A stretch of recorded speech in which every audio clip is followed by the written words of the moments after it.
Hello everyone, JSimLady here. Welcome back.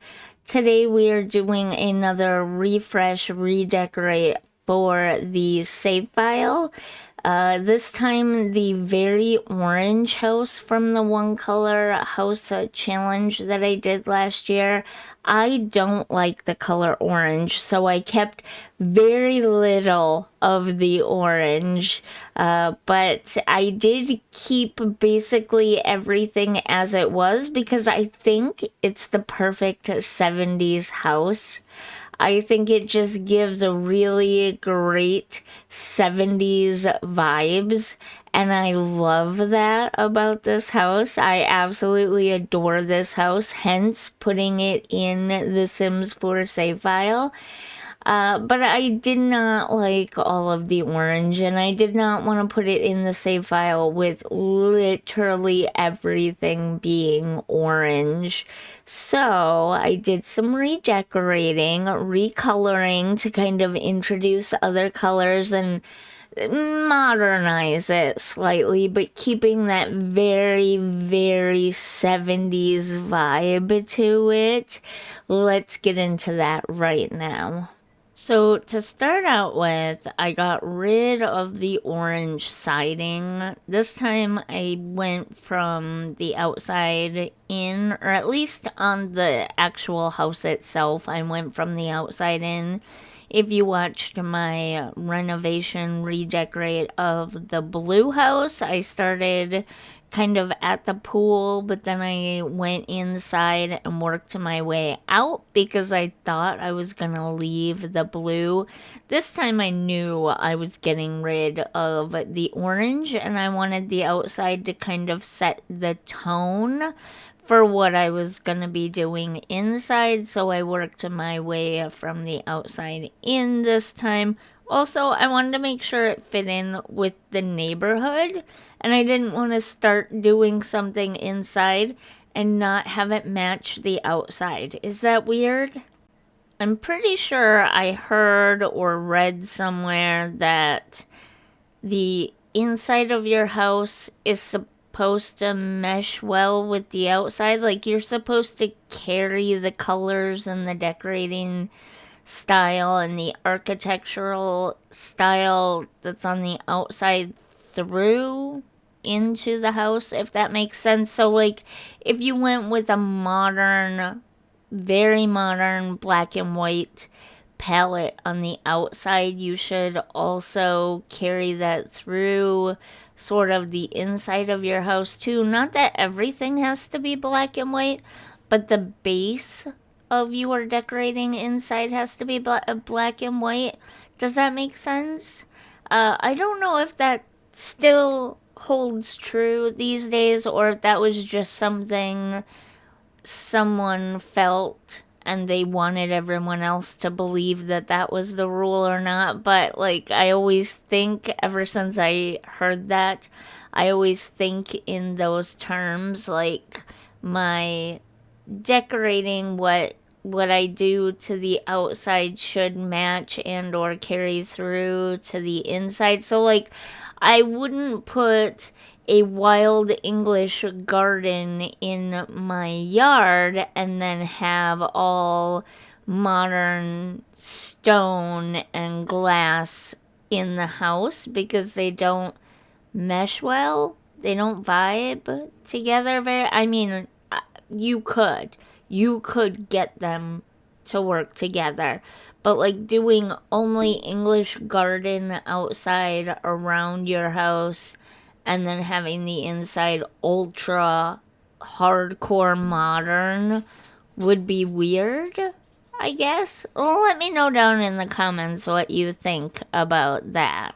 So the idea here was not really to change any of the base fundamental 70s vibe of it. It was more to get rid of the orange. That was literally the idea here. Just get rid of the orange.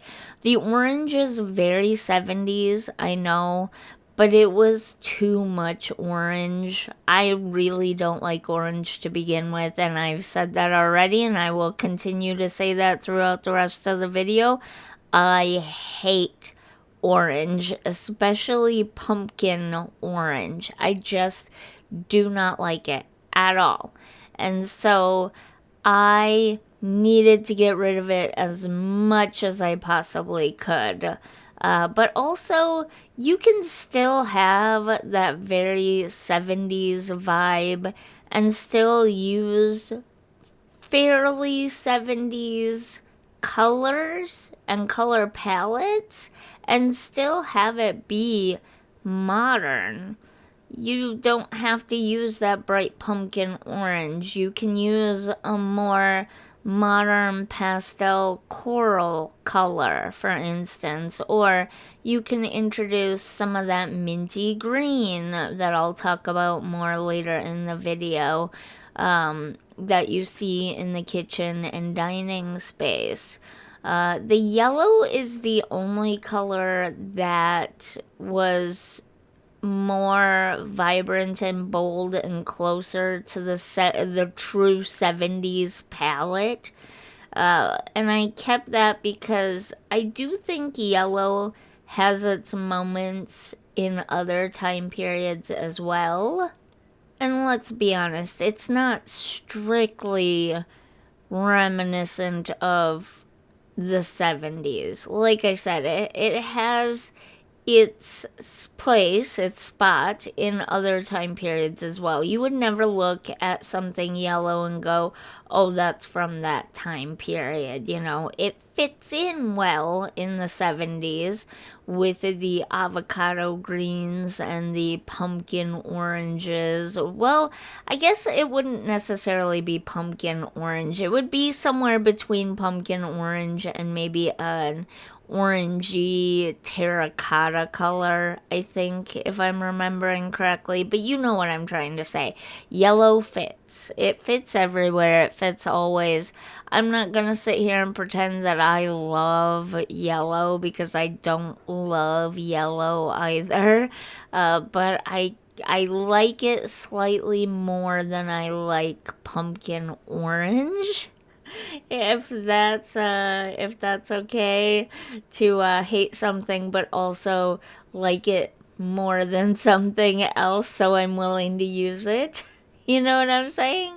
But yeah, that's why I went with the yellow in the living room. And then I did deeper colors for the teen room and the parents' room, with keeping that minty green color mixed in here and there.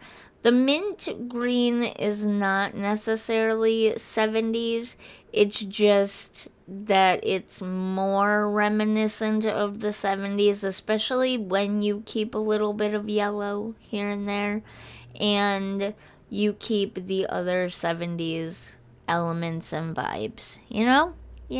I hope I'm making sense. I hope that's coming out the way I want it to. I basically left all of the furniture in place. I did change out certain elements that were a little too out there for me, like the mirrors. I hated those mirrors. I don't remember if it was because they were the only ones that came in orange, or because they were very much giving me 70s vibes, if that's the reason why I use them. But you can have like that sink there and the TV stand in the living room. Those are very 70s, right? Very 70s. These end tables here, well, no, these end tables in here are probably closer to 50s or 60s, but you get my point, right? You can still have that furniture with a modern color palette. Excuse me.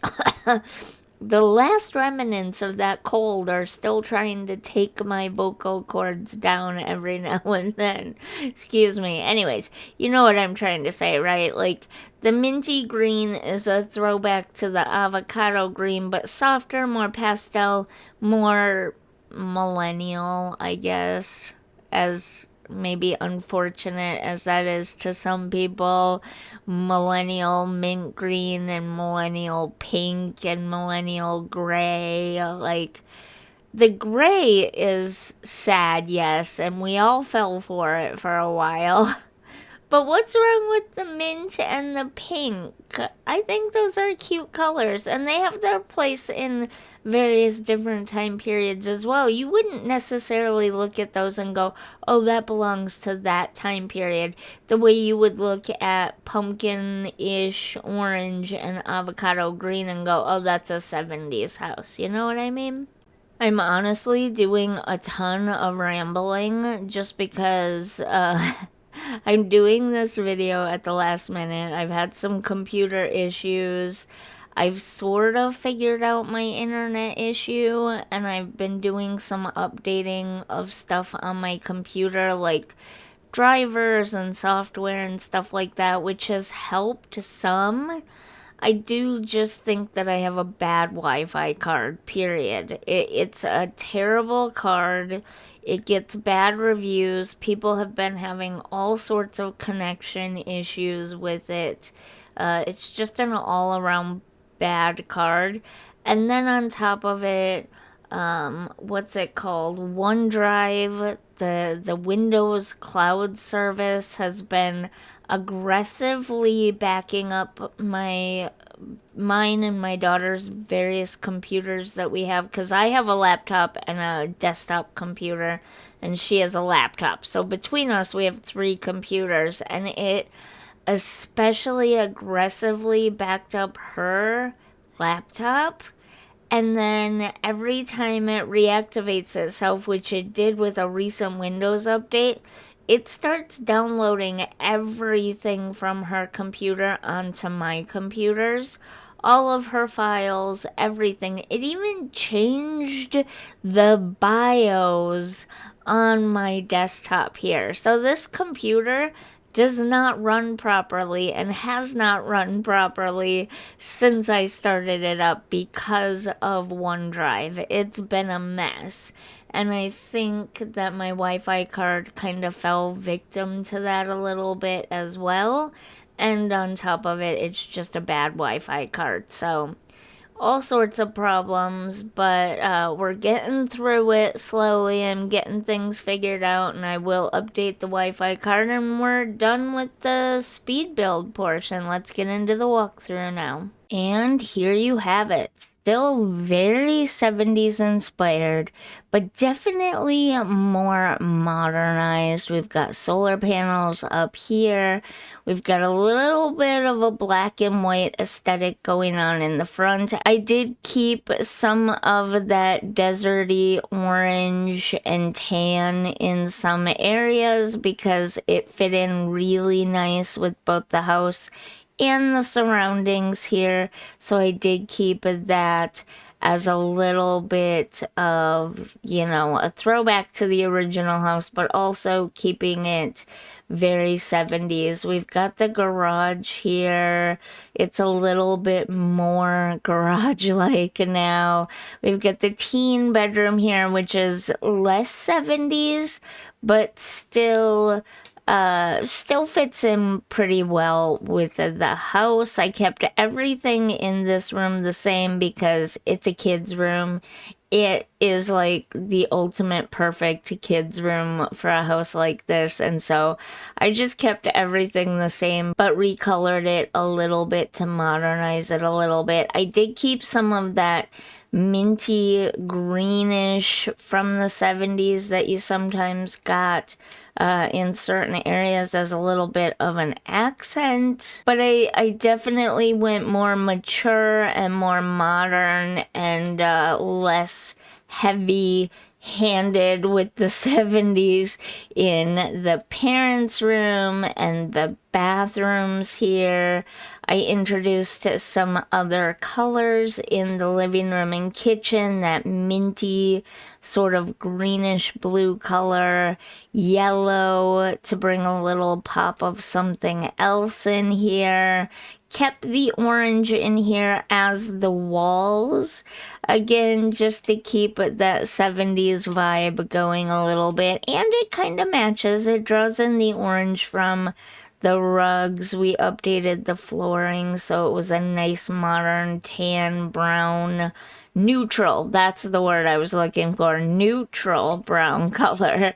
But I then kept the orange tiles out here while updating the colors of the furniture and the pool itself.